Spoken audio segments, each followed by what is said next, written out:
¿Qué tal amigos? ¿Cómo están? Bienvenidos al Cabalístico número 13. Sí, el podcast número 13 de Historias para no dormir. Y ni más ni menos que tenemos un tema por demás interesante y de miedo para muchos. Pero antes de iniciar, voy a saludar a mi compañera y amiga Carol B, quien ya está lista. Yo no sé si le dio miedo cuando supo del tema y lo preparó, pero pues, ¿qué tal Carol? ¿Cómo estás y cómo te sientes de hablar de este tema? Hola Jorge, buenas tardes a todos los que nos están viendo. Bienvenidos a un capítulo más.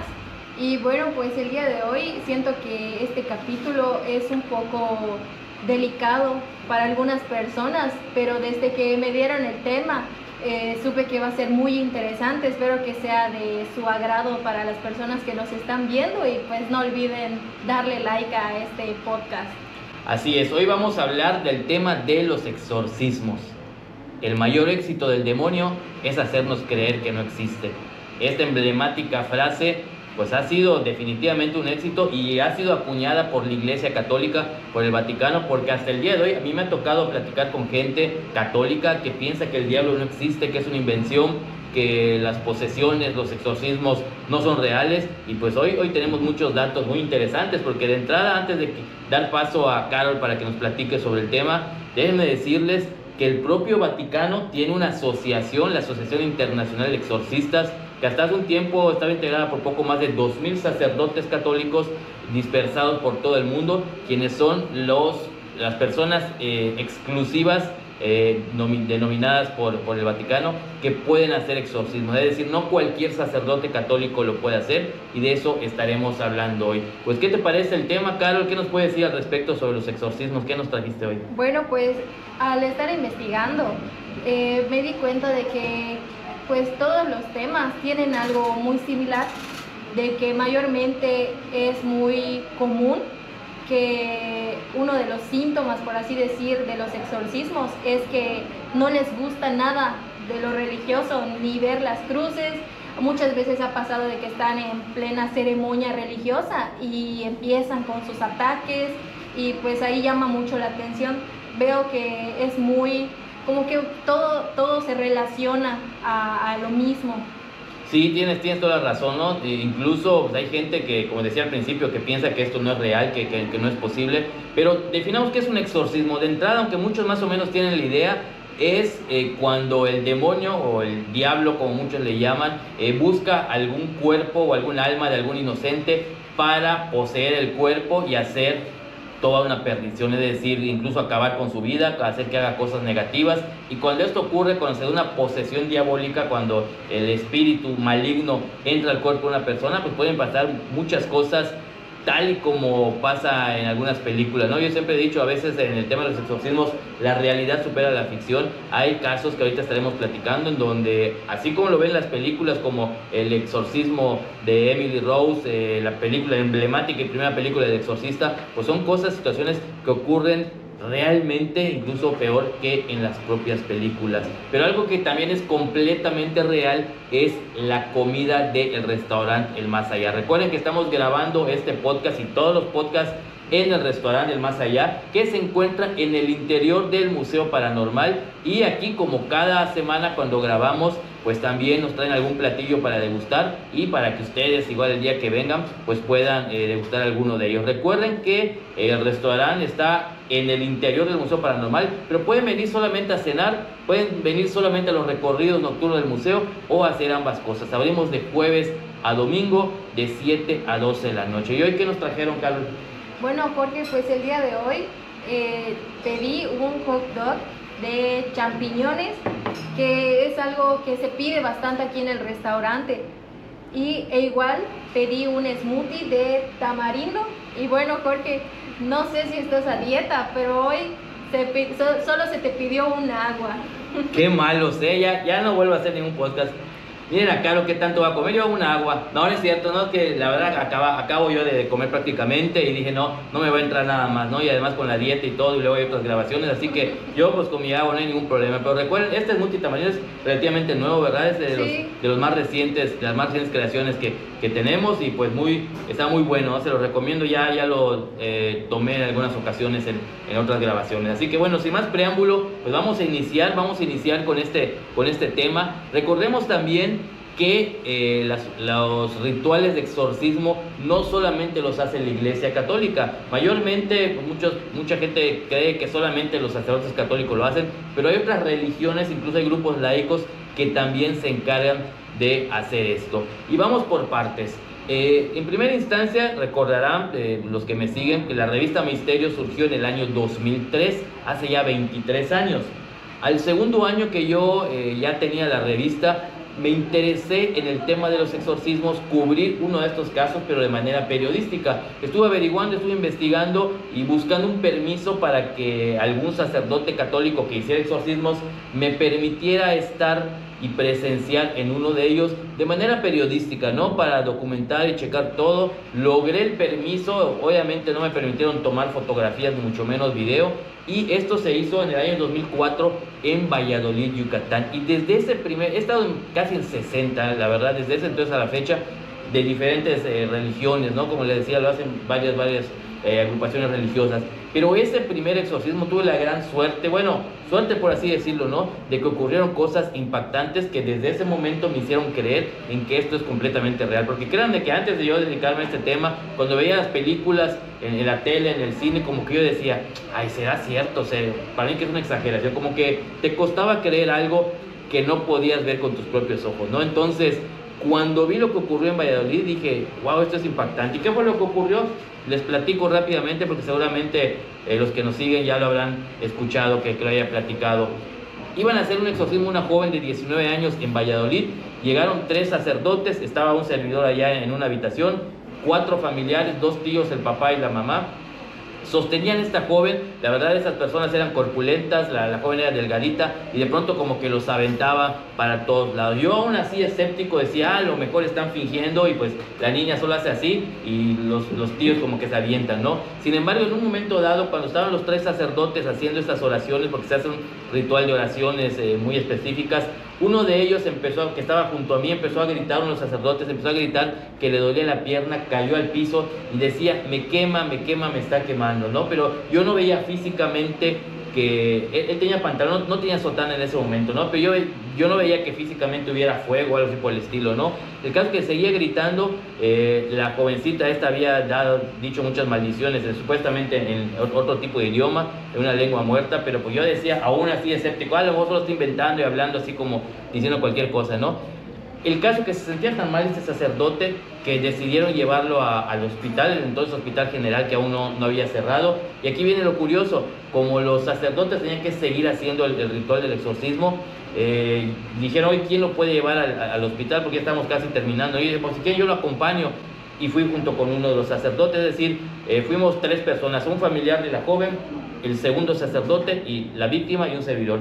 Llegamos al hospital y yo como que pegado cerca de ellos, así como que viendo a ver qué le estaba pasando, porque pues obviamente como que tenía esa duda si era real. El caso es que cuando se acercan los paramédicos, cuando estamos en urgencias, preguntan, oye, ¿qué le pasó? Y el señor dice, uno de los acompañantes dice, pues se quemó con fuego. Le levantan el pantalón y créeme, Carlos, es impresionante lo que vi, porque tenía quemaduras de 2º grado muy fuertes, que yo dije, caramba, esto obviamente no se lo pudo haber hecho a propósito. En ese momento no hubo nada que lo propiciara, y ahí cuando le empiezan a curar y todo, me doy cuenta que pues esto fue real, definitivamente no fue actuado, porque yo en el plan escéptico dije, a lo mejor está actuando, ¿no? Porque yo no veía ninguna herida. Fue cuando me di cuenta que esto de las posesiones y las liberaciones son reales, ¿no? Al día siguiente, 2 días más, regresamos para hacer esa liberación. Bueno, ellos, los sacerdotes, yo solamente estaba de observador, y ahí fue cuando me di cuenta que todo esto era real. A partir de ese momento, a la fecha, pues he estado en muchos más de ellos, igual de otras religiones, y esto créeme que es impactante. De hecho, hay algunos videos de los que vamos a estar hablando que he subido a redes sociales donde me han permitido darlo a conocer. Pues, ¿cómo ves, Carol, esta experiencia?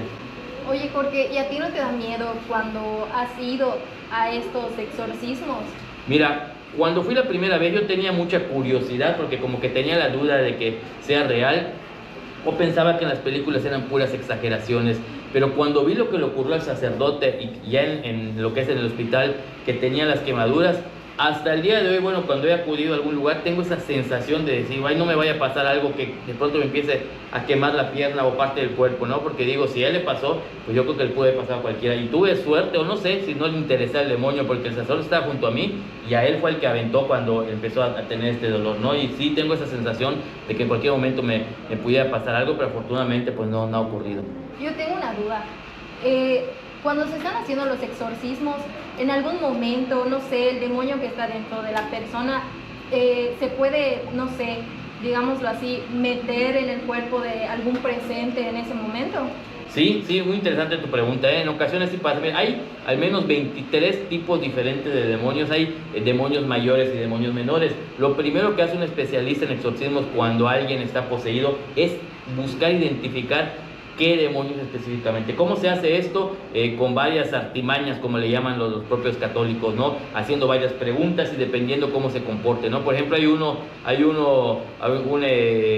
demonio menor que no le puedes decir el nombre de la Virgen María porque enseguida se altera, ¿no? Entonces, dependiendo de lo que ocurra, de lo que tú vayas diciendo, identificas cuál es. Y hay 3 o 4 tipos de demonios que sí son tan peligrosos que en cualquier momento de estar en el cuerpo de la persona poseída pueden salir y meterse en el cuerpo de otra persona. Por eso siempre se recomienda que haya muy pocas personas dentro del ritual, dentro de la liberación que se esté haciendo. Y algo muy curioso que ni la propia iglesia sabe responder: cuando estás en un cuarto haciendo el exorcismo o con los que estén ahí presentes, hay que cerrar las puertas, tiene que estar todo cerrado, porque según esto, de esa forma, al estar la persona poseída, ese espíritu no puede salir y poseer a la persona que esté en la sala, en la cocina, en el comedor o alguien allá afuera. Siempre tiene que ser en un lugar cerrado, ya sea en la casa o en una iglesia, donde sea, tienen que estar cerradas ventanas, puertas, para que esa entidad maligna no salga. Yo le pregunté una vez a ese sacerdote, precisamente al de Valladolid, ¿y que el demonio acaso no puede atravesar una puerta, una pared? Pues sí, pero desde la época de medievales, cuando se hacían exorcismos, es algo que se hace y aparentemente ha funcionado. Oye, porque tengo otra pregunta. Al momento, no sé, algunas personas graban exorcismos. ¿Hay algún, no sé, que pueda pasar algo si yo veo esos videos? Pues afortunadamente, Oye, Jorge, tengo otra pregunta. Si yo grabo un exorcismo, no sé, y luego lo quiero ver o lo publico, ¿la persona que vea el video le puede pasar algo? Afortunadamente, no es posible que pase algo más allá de la sugestión.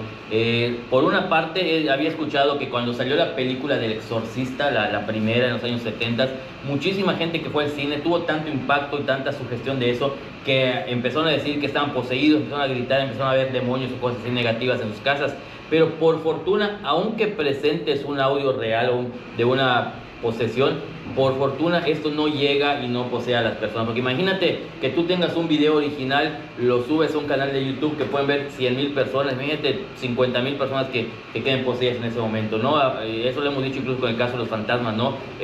Ni los demonios ni los fantasmas pueden atravesar la fibra óptica, ni la televisión, ni las pantallas de cine, ni nada para hacer daño, porque acá viene algo muy importante: el demonio es quien siempre escoge a la persona que quiere dañar. O sea, no hay mucha gente que popularmente dice: quiero hacer un pacto con el demonio porque soy pobre, no tengo dinero y quiero tener mucho dinero, voy a hacer un pacto. No, el demonio siempre escoge a la persona, y puede ser escoger a una persona millonaria, una persona pobre, a una persona de cualquier característica. Lo mismo pasa con las posesiones diabólicas. Si tú grabas un exorcismo, por muy impactante que sea, y lo des a conocer en un cine con 500 personas en ese momento, no va a pasar que el demonio, a través de la pantalla de cine o de la televisión o de tú estés captando, transmitiendo, posea a alguien. Si el demonio quiere, va a escoger a cualquier persona con o sin grabación. Así que de cierta manera es una ventaja, ¿no? De que pues no, si no, pues nadie podría ver un video de esto porque quedaría poseído. Oye, Jorge, yo tengo visto un video de una de tus investigaciones, bueno, un exorcismo que tú tienes realizado de una persona de Teco. ¿Qué fue en ese momento? ¿Qué en realidad cómo empezó todo con esta persona? Ok, sí, desde el municipio de Tecó. Tecó es un municipio que está más o menos a media hora de la ciudad de Mérida. Bueno, antes de explicarles qué fue lo que ocurrió y de ver las impactantes imágenes que ahorita les vamos a presentar, quiero dar un breve contexto porque muchos estarán diciendo que Jorge hizo un exorcismo, pues es sacerdote católico, trabaja en el Vaticano o qué pasa, ¿no? Les voy a explicar algo. En la religión católica los únicos autorizados para hacer los exorcismos son sacerdotes que pertenecen a la Asociación de Exorcistas del Vaticano. Pero aquí hay un problema. Si por ejemplo alguien tiene algún síntoma de posesión demoníaca, pues no nada más es ir a la iglesia de su colonia y de inmediato ya les hacen un exorcismo. Es muy burocrático el trámite, te tienen que checar, te mandan un sacerdote para que te revisen, luego se mandan los datos al arzobispado y antes de eso te exigen un certificado de un estudio psicológico y psiquiátrico para ver si no es una enfermedad mental o algo así por el estilo. Si pasas ese examen o lo entregas al arzobispado, del arzobispado se va a la Ciudad de México si eres aquí del país, y de ahí se traslada al Vaticano para analizar si esto procede. En promedio se tardan de 4 a 6 meses. Entonces imagínate, si tú estás grave, prácticamente te mueres y nunca te hacen el exorcismo, ¿no? O sea, yo siempre lo digo en tono de broma y una disculpa si ofendo a alguien, tan peor que en el IMSS, ¿no? O sea, en el seguro pides una cita y de aquí a que te la den ya te amputaron el problema que tengas, así por el estilo, ¿no? Entonces, ¿qué es lo que ocurre? Muchas otras religiones también hacen liberaciones y lo hacen mucho más rápido. Es decir, si alguien tiene una presunta posesión, inmediatamente van y te pueden ayudar. Y también hay un grupo importante de personas que son laicas, que no pertenecen a ninguna religión en específico, que también hacen ese tipo de rituales. ¿Y por qué empecé a participar y apoyar y ayudar a la gente en las liberaciones o exorcismos? Porque cuando participé en el 2004, como le decía, en lo de Valladolid, cuando lo publicamos en la revista Misterios, hubo gente que de pronto nos contactaba: oye Jorge, fíjate que tengo una persona, una tía, una prima que tienen síntomas de posesión demoníaca. Yo le hablaba a los sacerdotes y ellos iban a verlo. Pero una vez, nunca se me olvida, en el año 2006 más o menos, en el municipio, en la colonia de San José Tecolmeri, una persona desesperada me llama porque su hija estaba poseída. Le hablo a los sacerdotes de Valladolid y ellos me dicen que por cuestiones de tiempo y de otras cosas y de las formalidades iba a tardar más de un mes solamente en que fueran a visitarla. Le explico a la señora, a la mamá, al papá, estaban desesperados, casi me suplicaron que por favor los ayudara. Vuelvo a hablar con los sacerdotes para decirles: oigan, es que está desesperada la familia. Me dijo: mira Jorge, realmente entendemos la situación, no podemos ir, pero te vamos a decir algo que por favor que sea de manera confidencial.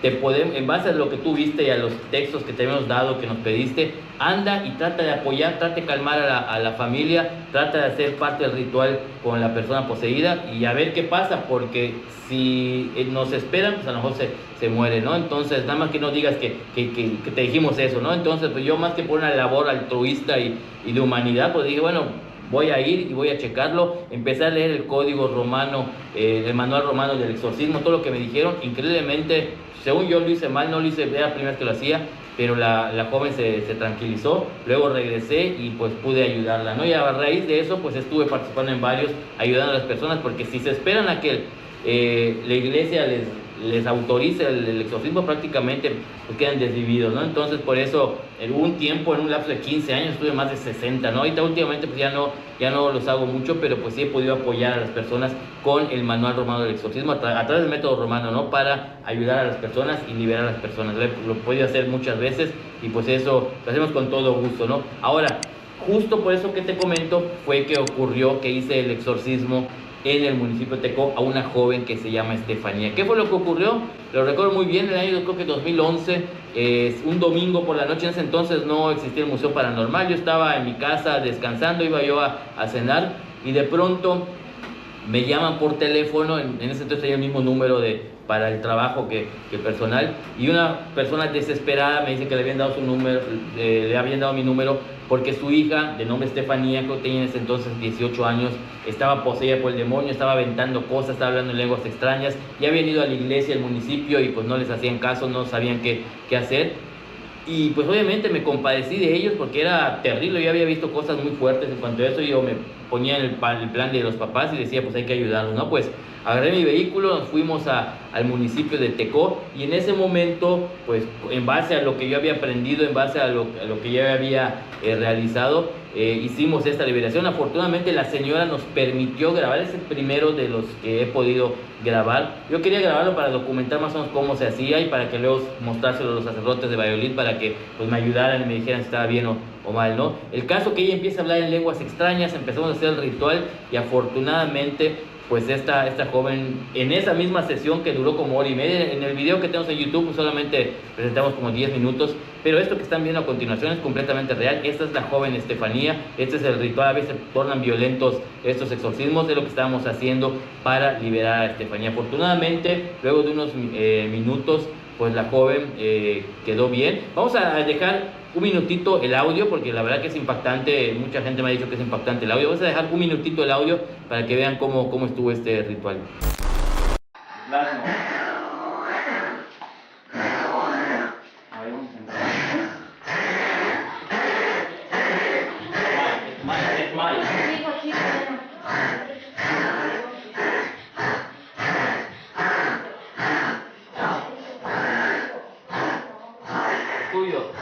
Es tuyo.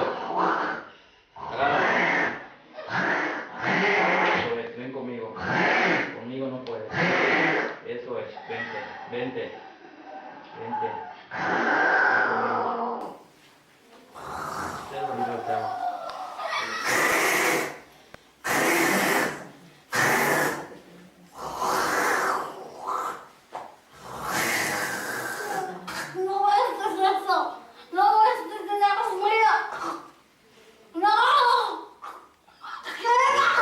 Está aquí.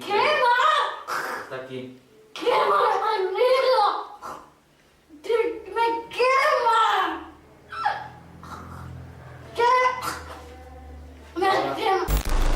Y bueno, esto es lo que se hizo y afortunadamente pues pudimos hacer la liberación. ¿Cómo ves? ¿Qué te pareció?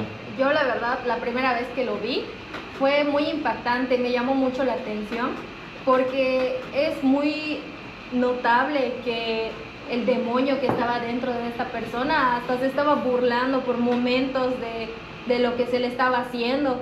Bueno, en lo personal siento que yo no me metería más allá de no sé, participar en un exorcismo, porque siento que es algo muy fuerte. ¿Prefieres comentarlo nada más acá, sentadita, tranquila, con tu frappé o tu smoothie? Sí. Perfecto, ¿no? Sí. No, sí, es que es peligroso, ¿no? Créeme que yo no precisamente por gusto, por hobby lo hice, o sea, sino porque pues todo se fue dando, ¿no? Mucha gente cuando se ha enterado de esto, pues me preguntan, oye, ¿por qué haces esto? Pues por ayudar a las personas, ¿no? Y por la forma en que se dio. Y yo creo que si hubieran los suficientes sacerdotes católicos que realizaran estos rituales de manera rápida y eficiente, pues evidentemente ni necesidad tendría yo de meterme en este tipo de cosas, ¿no? Pero son situaciones que se pueden dar. Y aquí en Yucatán, mucha gente se sorprende cuando le platico a nuestro buen amigo Julio Leal hace un tiempo cuando me entrevistó, se sorprendió cuando le dije la cantidad de exorcismos. ¿Tú cuántos crees que se hacen al mes, tan solo aquí en Yucatán? Aquí, no sé, como 10. Se hacen más de 3,000. 3,000 exorcismos al mes, exactamente. Son muchísimos, tanto a través de la Iglesia Católica, que son los mínimos, como otras religiones y también de manera laica. Esto se da de manera muy frecuente, más frecuente de lo que uno pudiera pensar. ¿Y por qué se da la idea de que a lo mejor no son muchos, no son muy seguidos y como que casi no ocurre? Pues obviamente por la confidencialidad de esta situación. ¿Qué es lo que ocurre? A lo mejor tú Carol, en tu colonia, en tu calle, pues ves al vecino. Hola vecino, ¿cómo está? ¿Cómo ha estado? Ah, muy bien, gracias.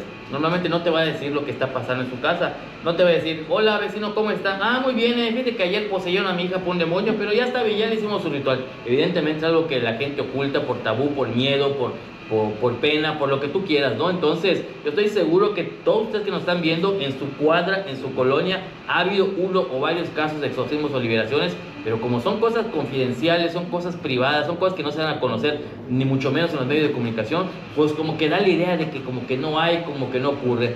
Bueno, por darles un ejemplo, eso muchos de los que nos están viendo aquí en Mérida lo sabrán. Aquí en Mérida hay una iglesia, la iglesia Cristo Rey en Pacaptún. Hay otra que es de San José de la Montaña, por el centro también de Mérida, en donde se da una gran cantidad de liberaciones y exorcismos. De hecho, en la iglesia de Cristo Rey, creo que eran 2 o 3 veces a la semana, que ahorita ya no es tanto afortunadamente, pero hubo una época hace unos años que habían decenas y decenas de liberaciones que se hacían de todos los niveles, ¿no? Porque no todos los exorcismos, eso hay que aclararlo, son como se ven en las películas, ¿no? Que la persona esté casi a punto de morir y nada por el estilo. Hay algunos que son más tranquilos, son más sencillos, que la liberación te dura 45 minutos a lo mucho, y hay otros que son días, semanas o meses. De hecho, el que fue el líder o el presidente de la agrupación de exorcistas del Vaticano, el padre Gabriel Amort, él falleció a los 80 y tantos años. Durante toda su vida se dice que hizo más de 25,000 exorcismos. Es una cantidad increíble, altísima, pero él estaba dedicado de tiempo completo a esta situación. Él vivía en Roma y pues bueno, le mandaban muchísimos casos, y hay días en que hacía hasta 10 exorcismos, ¿no? Porque la gente hacía fila prácticamente para ir con él, porque él era muy, muy efectivo, ¿no? Otro padre muy destacado en esta labor, que incluso ha publicado libros, José Antonio Fortea, al que tuve el gusto de conocer cuando hizo un congreso en el Instituto Cumbres, que son maristas aquí en Mérida. Tuve oportunidad de asistir a su conferencia y bueno, es algo impresionante solamente ver esta persona, ¿no? Es un sacerdote español que también ha hecho muchos exorcismos, ¿no? Entonces realmente pues son muchos casos impactantes. Otro caso impactante que me ha tocado participar y tenemos en redes sociales, lo tengo aquí en el canal de YouTube, es el joven Pilón de la comisaría de Oshkun en la ciudad de Umam. Sí viste, creo que ese video, ¿no?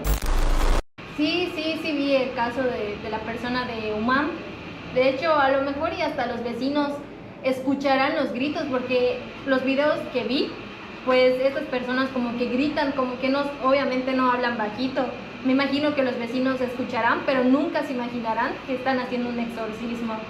En el caso de Oshkun fue todo lo contrario a lo que dices. Todo el pueblo se enteró. Mira, obviamente mientras más pequeña es la comunidad, pues más se entera la gente. Y ahí fue muy curioso porque este joven de nombre José, que le apodaban Pilón, empezó a sentirse mal desde días atrás. Decía que veía el demonio, pasaban cosas, y al ser un pueblo muy pequeño, pues evidentemente empezó a correr la voz, el rumor, y de pronto se comportaba de manera extraña. Cuando fui la primera vez, que son estas tomas que están viendo, el señor que está ahí junto a la hamaca es el papá de Pilón. Hicimos el ritual, lo ayudamos, y te juro que cuando llegué, Carol, hasta pena me dio, porque habían como 40 personas en la puerta, en la escarpa, como que esperando, porque ahí como que corrió la voz de que va a llegar Jorge Moreno y va a hacer un exorcismo, ¿no? Entonces que los yucatecos, los mexicanos somos nada chismosos, ¿no? Entonces escucha, va a llegar Jorge Moreno a hacer un exorcismo, ¿no? Pues tú vas corriendo, ¿no? Casi hasta palomitas estaban vendiendo, ¿no? Entonces la gente, entre el miedo, el temor y la curiosidad, había mucha gente ahí en la puerta. Entré, hice el ritual,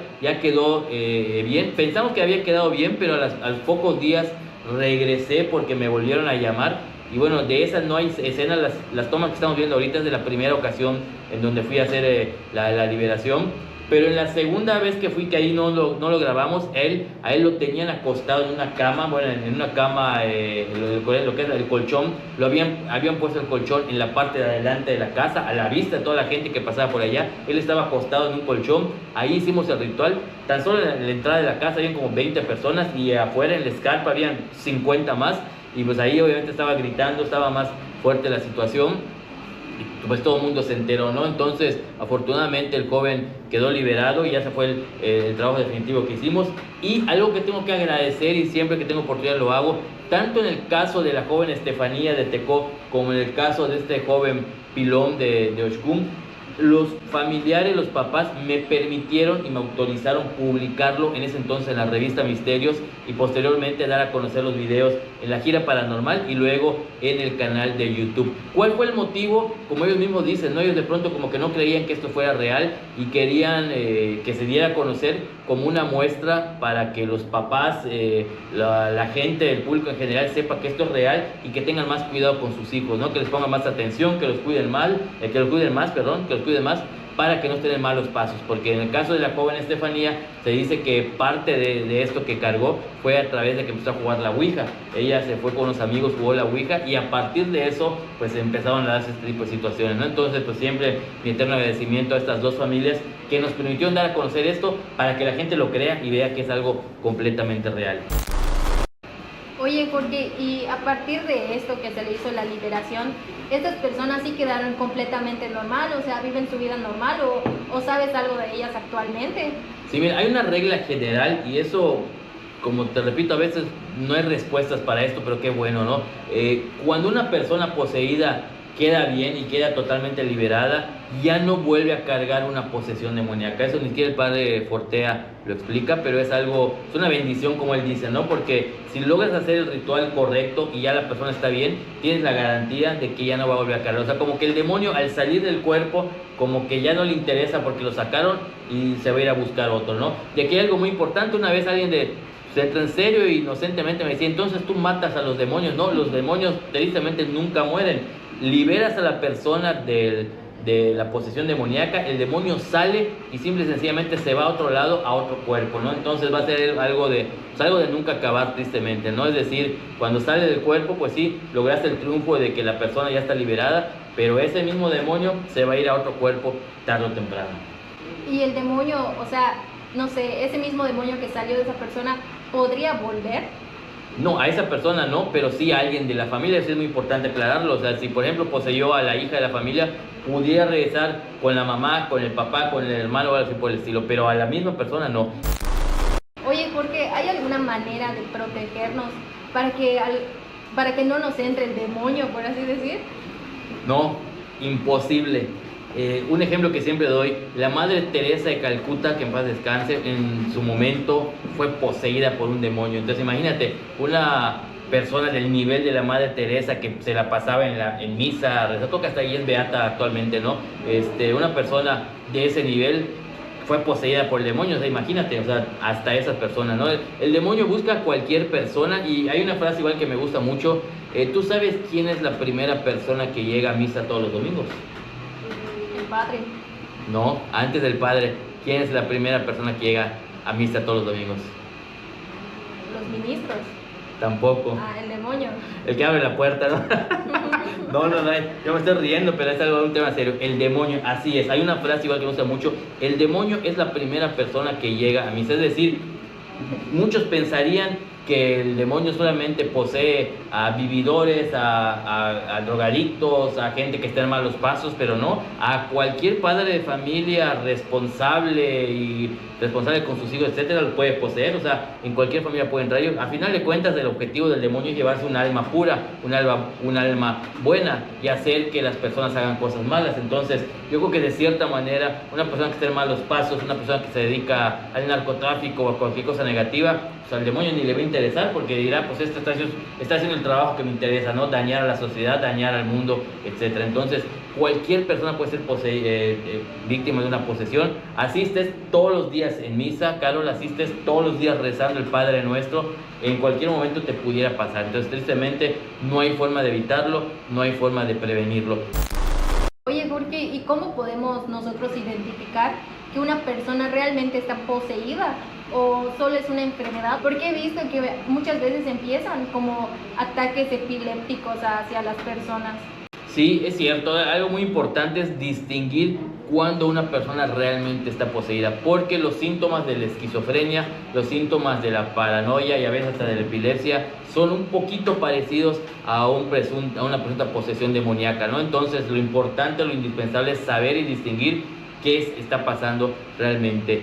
Más allá de decirle a la gente, oye, si tu hija o tu hijo ven que habla solo, pasa cosas medio raras, más allá de obviamente es válido, ¿no?, que lo lleven con un psicólogo o con un psiquiatra. Si presenta síntomas más fuertes, hay un mecanismo que me enseñaron tiempo después de lo de Valladolid para distinguir, unos sacerdotes me lo enseñaron, para distinguir si realmente una persona está poseída. Y puede sonar a chiste, puede sonar muy chusco, puede sonar muy fácil, pero es lo siguiente: cualquier persona realmente poseída no tolera, no soporta que le pegues en el cuerpo un objeto católico bendito, es decir, una cruz, un rosario, un crucifijo, una medalla de San Benito. Si está bendita, si está ritualizada, si tú se las pegas en el cuerpo, le va a quemar.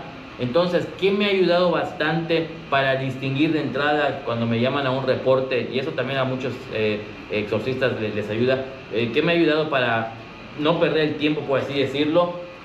Yo tengo pues varios objetos religiosos benditos que están ritualizados para eso. Cuando alguien me llama, pues voy con la persona, platico con ella, veo más o menos sus síntomas, tengo en mi mano el objeto de preferencia de este pequeño para que no se dé cuenta la persona, y no le vas a decir, oye, ahorita te voy a pegar una medalla de San Benito en tu mano para ver cómo reaccionas, porque si sientes que te quema, que estás poseída. ¿Por qué no lo hago así? Porque si tú me estás engañando, porque hay gente que solamente engaña a los papás por X o Y, si tú me estás engañando, cuando yo te pegue la medalla, aunque no sientas nada, va a ser la finta de que te está quemando algo por el estilo. Pero si se te pone sin que te des cuenta y te quema, pues ahí también. Ahí es la prueba definitiva. Entonces, ¿yo qué hago? Empiezo a platicar con la persona, me ganan su confianza, y en un momento dado, teniendo yo el objeto religioso en mi mano, en un momento dado te agarro el hombro o te agarro la mano como saludándote, y si veo que en ese momento brincas y te quema, sí está poseída la persona. Pero si me doy cuenta de que no tienes ninguna reacción, pues evidentemente o es una enfermedad o solamente estás tratando de engañar a tu familia. De hecho, hay un caso en un municipio aquí cercano a Mérida, en donde una jovencita, fíjense qué casualidad, aterrorizó a todo el pueblo, porque muchos decían que era la mujer poseída, una jovencita de 15 años, decían que estaba poseída por el demonio, que le pasaba esto, que le pasaba lo otro. Cuando me dan el contexto y voy a investigo y averiguo, ¿cuándo crees que quedaba poseída? La jovencita tenía 15 años. Cada vez que los fines de semana quería salir con sus amigos a pasear y no le daban permiso porque era muy floja en la escuela, quedaba poseída y decía que el demonio le estaba diciendo que tenía que irse al parque. Y sus papás, aterrorizados por lo que estaban viendo, dejaban que se fuera al parque y regresaba hasta la madrugada. Entre semana todo bien. Si un día había una fiesta entre semana en la noche y quería salir y no le daban permiso, en ese momento volvía a quedar poseída. Alteraba, rompía cosas y dejaban que saliera y se iba a pasear.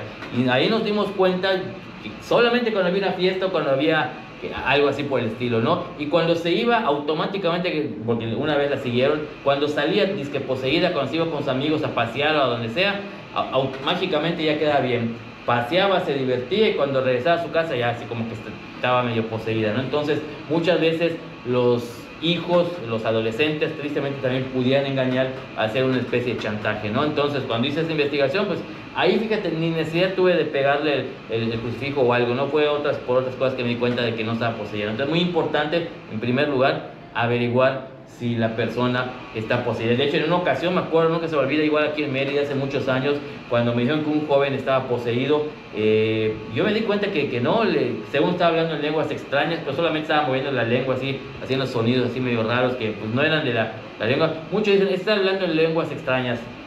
Siempre es el sirio arameo. Yo no sé hablar el sirio arameo, pues sí sé distinguir varias frases y palabras, que una ocasión me dijeron, oye, súbelo en un video. Nunca subí estas lecturas en sirio arameo, porque si alguien lo escucha, lo lee y se lo graba y se lo memoriza, podía engañar a cualquier persona, no es el caso. Pero cuando vi que este joven estaba engañando y no estaba realmente haciendo eso, cuando le pongo la medalla de San Benito y no le quema ni nada, pues le digo a los papás, ¿sabes qué? Pues no está poseído, no tiene nada. Me empiezo a ir y se altera el muchacho, oye, sí estoy poseído, y sí, y ven, y libérame. Eso, cosa que jamás tampoco va a ser un demonio, ¿no? Entonces solamente quería llamar la atención, y por eso lo importante es distinguir si realmente alguien tiene una posesión demoníaca o no.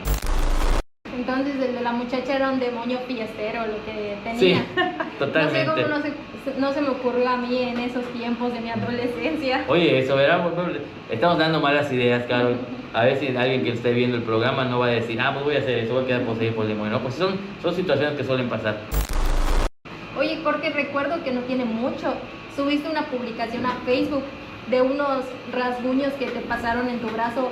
¿Eso fueron relacionados a un exorcismo? No, fíjate que la gente no fue relacionado, pero la gente lo confunde mucho, ¿no? En los exorcismos hay muchos rasguños o arañazos que de pronto el maligno le puede hacer a la persona poseída, o bien al que lo está ayudando, que me ha tocado casos de arañazos o rasguños, ¿no? Sin embargo, ese que tú comentas y otros 2 o 3 que he subido y que incluso he publicado en un libro de un caso, por ejemplo, que tuve en Cozumel, fueron de espíritus o almas en pena, ¿no? Entonces, son síntomas similares, son situaciones similares, pero a veces pueden ser propiciados por un demonio o también por un fantasma. Entonces hay que saber distinguirlo. En mi caso, el rasguño que de repente me pasó, pues yo estaba aquí en las oficinas del Museo Paranormal. Cuando me pasó, no estaba yo en una liberación, porque si yo estuviera en un ritual y aparece el rasguño, pues evidentemente sí sería ese el motivo. Bueno, porque ya hablamos acerca de los exorcismos que hay o hubieron aquí en el estado de Yucatán. Ahora, ¿sabes algún caso mundial de algún exorcismo?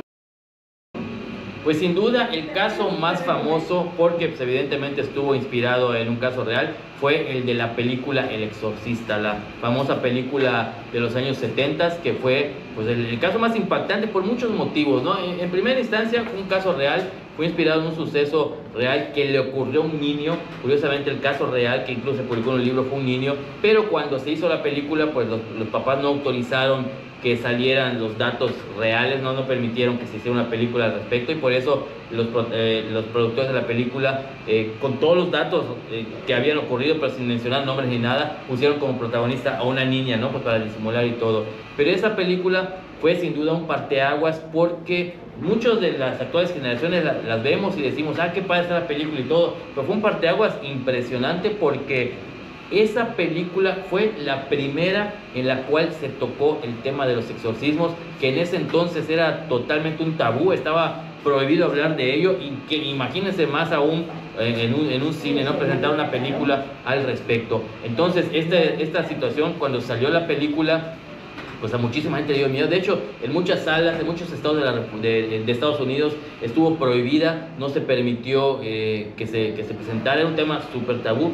Y casos documentados en la prensa, se pueden ver en videos, etcétera. La gente que iba al cine, mucha gente vomitaba, mucha gente se alteraba, a mucha gente le daba crisis nerviosas. Se pensaba ahí que es una posesión, está poseída. No, es una crisis nerviosa por lo que se estaba viendo en las escenas. Nunca antes, ahorita, como ya han habido muchas películas de temas muy fuertes, tú ahorita ves la película de Exorcista, sí te da miedo, sí te impacta, pero como que estás acostumbrado o acostumbrada a ver este tipo de películas. Pero en ese entonces fue la primera que tenía ese tipo de efectos especiales y que se hablaba del tema. Entonces impactó mucho, no solo por el hecho de que sea un caso real, sino además por el hecho de que era la primera vez que se tocaba el tema. Y posteriormente a eso, y te repito, el caso más famoso, otro que podría ser el segundo caso más famoso en la historia, es el caso de Annalise Mitchell. De hecho, se hizo una película, El exorcismo de Emily Rose, así se llamó la película, que le cambiaron el nombre. Realmente Annalise Mitchell era una joven de Alemania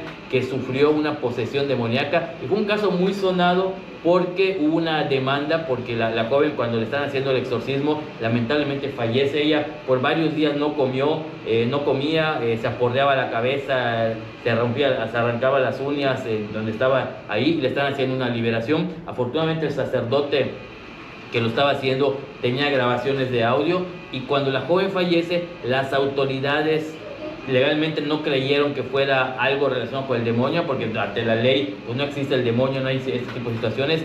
Denunciaron y metieron a la cárcel momentáneamente al sacerdote por homicidio imprudencial, porque decían que a raíz de los exorcismos la joven no comía, estaba en un estado deplorable y por eso había fallecido, ¿no? Pero si ven ustedes estas fotos que están viendo a continuación, son reales, son del caso real de la película El exorcismo de Emily Rose, que repito, eso se le ocurrió a una joven llamada Annalise Mitchell. Y estos audios que a continuación les voy a presentar, ya los he escuchado yo muchísimas veces, sobre todo, por ejemplo, cuando es época de la Semana Paranormal, en el programa de Radio Futuría Espectacular, donde estoy desde hace como 15, 16 años. Muchas veces presentamos estos audios y les juro que los he escuchado 100 veces y no dejan de impactarme. Esto que van a escuchar a continuación son las grabaciones originales, los audios originales de aquella joven Annalise Mitchell, cuando estaba a punto de morir, cuando estaba poseída y cuando ya no podía prácticamente ni hablar. Estas grabaciones, les repito, el padre que hizo el exorcismo las hizo, y eso le sirvió como prueba de cierta manera para que finalmente lograra salir de la cárcel. Escuchen con atención. Der Hass drängt dich. Ne? Der Hass lässt dir keine. Der Neid über die andere Engel. Aber es gibt's nicht Ruhe. Ruhe gibt's nur da oben. Ruhe gibt's nur dort, wo die Liebe ist. Ja, bei uns gibt's nur ja, no. Nur Hass. Ja. Und wo nur Hass ist, da gibt's keine Ruhe. Nein. Und für uns gibt's nie Ruhe. Nie. Es fehl ich dir auszufahren.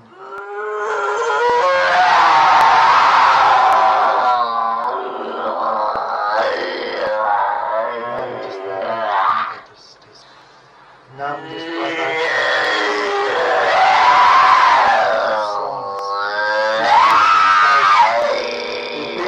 allerseligsten Jungfrau die Ehre zu geben.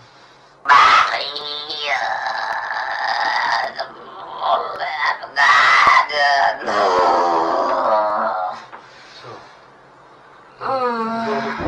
Annelies, je had nog 74 met reizen. Die Sauzen. Aber die Prüfung schaffst du nicht auf es. Sag mir die Sauzen, also die Verfluchte. Der Judas und der Nero, der Kain und der Hitler. Hörst du mir? Den Kindern allen deinen Segen sagen, dass du sagen, Leg mein Vater weg.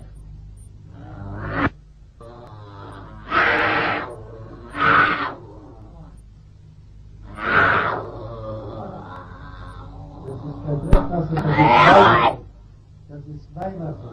Dreckmasse. Das ist Weihwasser. Wüsstest du das Weihwasser? Ja, wie du schön lügen kannst. Vater der Liebe, sag die Wahrheit. Sag alles, was du zu sagen hast. Pues ¿qué tal? ¿Qué te pareció? Ya lo había escuchado, ¿verdad? Sí, ya había escuchado el caso de esta muchacha y por lo que leí, esta persona tuvo 6 demonios dentro. ¿Esto es posible, Jorge?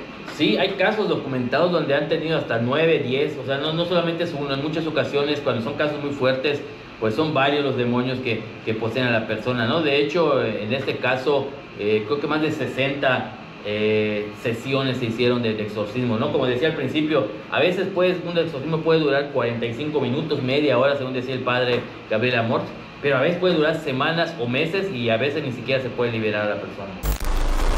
Igual del primer caso que comentaste, Jorge, creo que es el de Donald Rowe. Y este niño, creo que le empezó todo esto porque su tía trabajaba, era creo que bruja. Entonces, en un momento de ir a visitarla, a él le llamó mucho la Ouija. Y pues al momento de jugarlo fue de que un demonio le entró. Sí, eso es cierto, ¿no? Hace rato hablamos de que si viendo en una película o en el cine pudieras cargar esto. Lo que sí es cierto es que de pronto si tú te dedicas a las artes oscuras, a la magia negra, a hacer invocaciones a través del demonio, a través de la Santa Muerte, etcétera, es más factible que de pronto puedas quedar poseída, ¿no? Porque al estar invocando al demonio para hacer trabajos oscuros, evidentemente en cualquier momento el demonio pudiera decir, este cuerpo me interesa, esta alma me interesa y pudiera meterse. Otro caso, por ejemplo, ahorita que dices, es un caso clásico, no sé si te tocó escucharlo o verlo en la revista Misterios, fue de los niños poseídos de Tzitaz. Tzitaz es un municipio yucateco que se ubica a casi 2 horas de la ciudad de Mérida, al oriente. Fue un caso muy sonado. Yo creo que si en ese entonces, cuando ocurrió, hubiera redes sociales, se hubiera vuelto muy viral. Fue un caso que ocurrió, si no me equivoco, en el año 2010, 2011. Apenas estaba empezando el Facebook. Era un caso muy interesante porque, ¿qué fue lo que ocurrió? Eran 4 o 5 jóvenes estudiantes de secundaria que de pronto decidieron ir a jugar la Ouija al panteón de Tzitaz, ni más ni menos. Ellos llegan, acuden con una Ouija que aparentemente estaba ritualizada, estaba jurada, y se ponen a jugar la Ouija, las monedas de adivinación, varias cosas, empezaron a hacer varios rituales, y les dio la mala suerte que en ese momento, pues, no solamente uno, sino varios quedaron poseídos, ¿no? Y fue un caso sonado y que se hizo fuerte, no viral porque, les repito, no había redes sociales. Nosotros nos tocó ir a hacer la investigación, entrevistar al sacerdote y a toda la gente ahí en el pueblo, pero se dio mucho de qué hablar porque un domingo, en plena misa allá en Tzitaz, el padre dijo, sin dar nombres, pero pues todo el mundo ya sabía quiénes eran porque era un pueblo pequeño, dijo que por favor recen por unas jóvenes ahí de la secundaria que habían quedado poseídos por una fuerza maligna al haber hecho esto, ¿no? Y cuando fuimos, entrevistamos a las personas, pues nos confirmaron que sí, habían hecho esto, ¿no? De hecho, estas imágenes que estamos viendo es cuando acudí al cementerio de Tzitaz para ver qué había pasado y pues toda la situación. De hecho, una persona aparentemente no quedó muy bien. Eso no lo pude corroborar porque igual, debido al tema tabú que es muchas veces, la familia de los poseídos pues no nos permitieron hablar directamente con ellos, ni apoyarlos, ni nada, porque pues a uno de ellos de plano se lo llevaron a la ciudad de Cancún, ¿no? Aparentemente tenía parientes en Cancún, se lo llevaron a ese lugar y pues afortunadamente luego, años después, me enteré que esta persona pues quedó bien, ¿no? Pero son situaciones que pueden pasar por la irresponsabilidad o por la aventura o la falta de desconocimiento en este caso de estos niños, ¿no? Que se les hizo muy interesante. Voy a agarrar una ouija, la voy a ritualizar, voy a jugarla y usarla en el cementerio. Pues bueno, son cosas que lamentablemente se pueden dar. Este tipo de situaciones fueron reales y así como este caso, pues en muchos municipios del sureste del país, que es donde yo me muevo principalmente, me ha tocado hacer muchas investigaciones y muchos casos relacionados con este tipo de situaciones, ¿no? Situaciones de posesiones diabólicas que, como decíamos al principio, le puede ocurrir a cualquier persona en cualquier momento, en cualquier lugar, y se da en un número increíble. De hecho, una noticia que en su momento me llamó la atención y mucha gente no lo podía creer, hace igual ya varios años en la revista Misterios publicamos, creo que en el año 2008-2009, que en el estado de Querétaro, ubicado en el centro del país, se creó un ministerio del exorcismo. O sea, la Iglesia Católica creó una oficina especial de exorcismos porque se estaban dando ni más ni menos que 7,000 casos mensuales de posesiones demoníacas. Imagínate, 7,000 casos. Y eso que Querétaro es un estado relativamente un poco más pequeño que Yucatán, y se están dando 7,000 casos, ¿no? Entonces se abrió una oficina por la propia Iglesia Católica, ¿no? Imagínate todos los demás casos que a través de otras religiones o de manera laica se pueden hacer. Bueno, entonces, Jorge, el demonio no respeta edades, a cualquier persona podría pues pasarle esto. Pues mira, hasta donde sé, el caso de la persona más joven que me ha tocado investigar o que he podido leer, pues yo creo que es de 11 o 12 años de edad. No he visto casos de niños, afortunadamente, ¿no? Porque quizás porque son almas inocentes en ese momento, pues no hay casos tal cual de posesión, como que al demonio no le interesa un alma tan joven, tan pequeña. Digo, qué bueno, ¿no? Pero sí, a partir de los 11, 12 años sí he visto casos que se han documentado, hasta personas prácticamente de 70, conocí un caso de una persona de 88 años de edad que también ha pasado. Y como último dato también, mucha gente confunde, seguro está esquizofrénico, no tiene una enfermedad y no está poseído realmente. Pero me ha tocado aquí en Mérida casos de personas con esquizofrenia o paranoia que también quedan poseídas por el demonio. Es decir, no porque tengas esquizofrenia, ya no puedes ser poseído por el demonio, ¿no? Entonces también son casos muy raros, muy extraños, pero que también a veces pueden confundir a las personas. Bueno, Jorge, pues ha sido muy interesante todo lo que has dicho, muy impactante también, porque pues no nos imaginaríamos que pues a cualquier persona le pase esto. Y bueno, amigos, si ustedes tienen algún caso, saben de algo relacionado a exorcismos, pueden comentar en este video. Y pues espero que también haya sido de su agrado. No olviden comentar y darle like.